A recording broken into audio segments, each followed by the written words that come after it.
Assalamualaikum warahmatullahi wabarakatuh. Salam sehat untuk teman-teman semua. Pada kesempatan kali ini, saya akan memberikan sedikit trik buat teman-teman semua. Bagaimana caranya mengatasi kop bekam yang sering copot, ya. Oh iya, sebelumnya mohon maaf buat para guru-guru semua. Saya di sini hanya sekedar sedikit berbagi pengetahuan, bukan bermaksud menggurui ya. Oke, pernah nggak teman-teman semua pada saat bekam kering dulu ya. Pada saat bekam kering, tiba-tiba si kopnya tuh copot dengan sendirinya. Misalkan gini nih, kering, copot, gitu. Atau pada saat bekam basah, si darah itu seperti mendidih, terus kemudian berbusa. Nah, teman-teman pernah ngalamin kayak gitu nggak? Kalau pernah, itu berarti kopnya bocor ya teman-teman.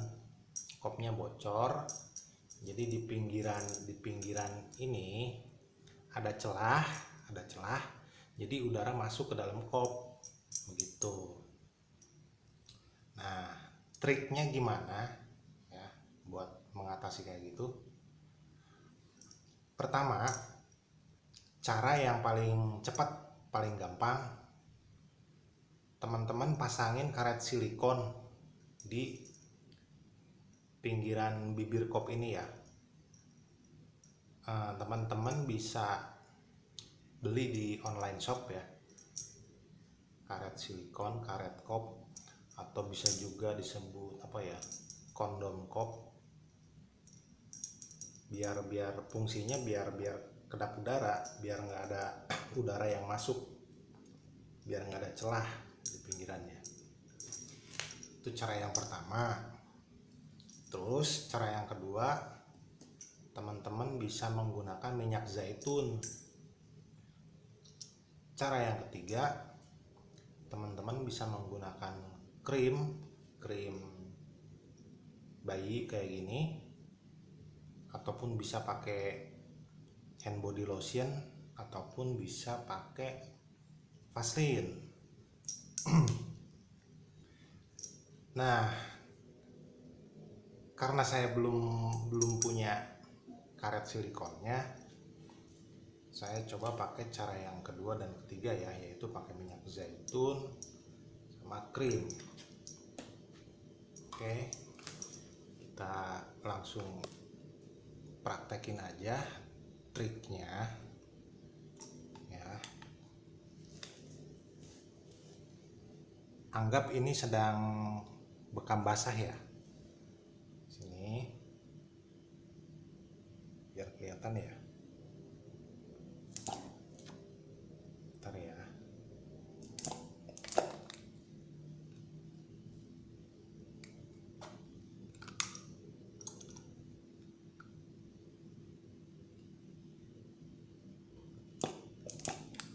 Nah, ini.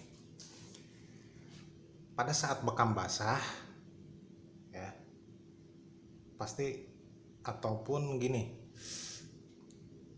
teman-teman pernah kan pada saat bekam basah tiba-tiba si darah tuh seperti mendidih,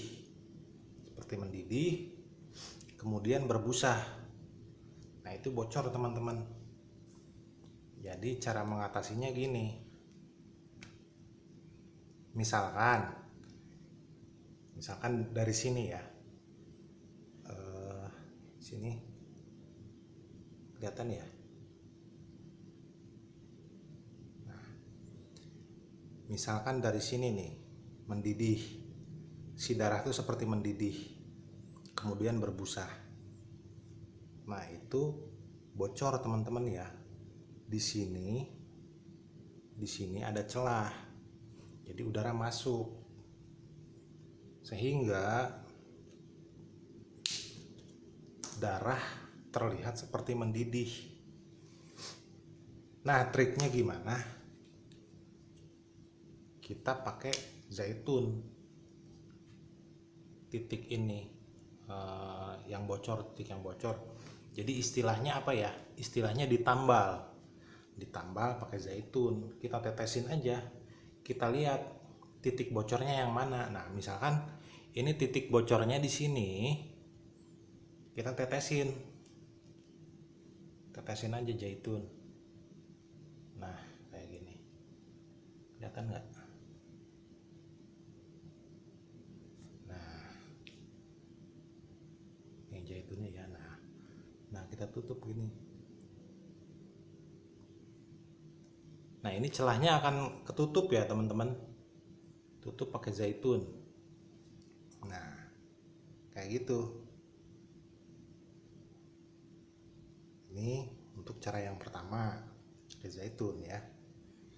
Sekarang cara yang ketiga, pakai krim. Masih di titik yang sama. Ceritanya bocornya di sini. Kita tambal pakai krim.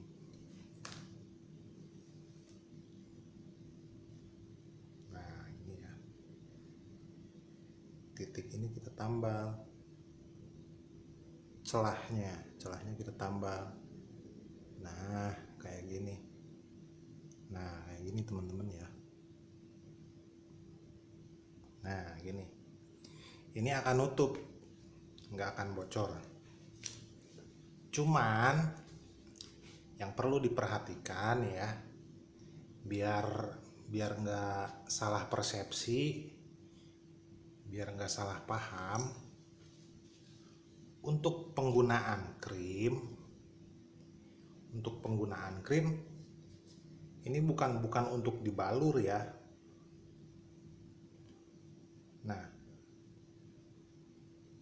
krim bukan digunakan untuk dibalur sebelum bekam, bukan. Sekali lagi saya pertegas, fungsi krim di sini hanya untuk menambal ya, menambal kop yang bocor, hanya untuk menambal celah kop supaya angin tidak masuk. Jadi bukan dibalur sebelum bekam, bukan teman-teman, bukan ya. Untuk baluran bekam kita tetap pakai minyak zaitun ya, tetap pakai minyak zaitun untuk baluran bekam.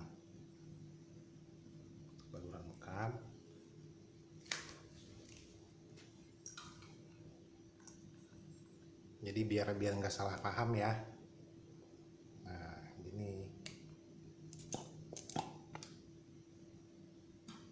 Jadi fungsi krim di sini hanya sebagai penambal di bibir kop, itu pun di luar ya. Nah, tambal kayak gini, itu pun di luar.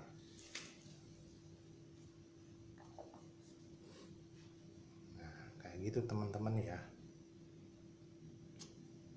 Nah, ini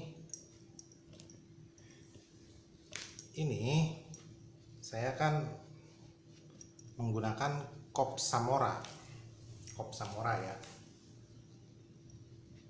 Kalau teman-teman kebetulan menggunakan kop yang Kangzu,